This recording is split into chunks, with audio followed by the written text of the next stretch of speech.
Legends of Learning presents The Divided Nation, a Tale to Two Paths game.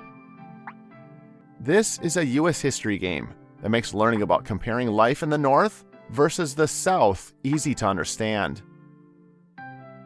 In this informative, instructional game, explore America from the 1800s to the 1860s.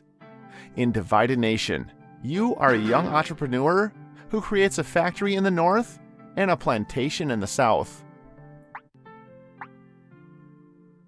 Through different choices, you will see how the country is transformed and how your decisions shape history. Prepare to build your future and face historic challenges. Use the mouse to select different decisions that will affect the future of the North and the South.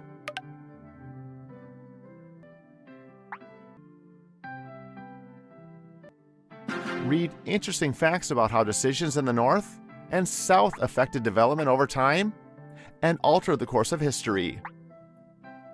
Complete all the levels to win the game.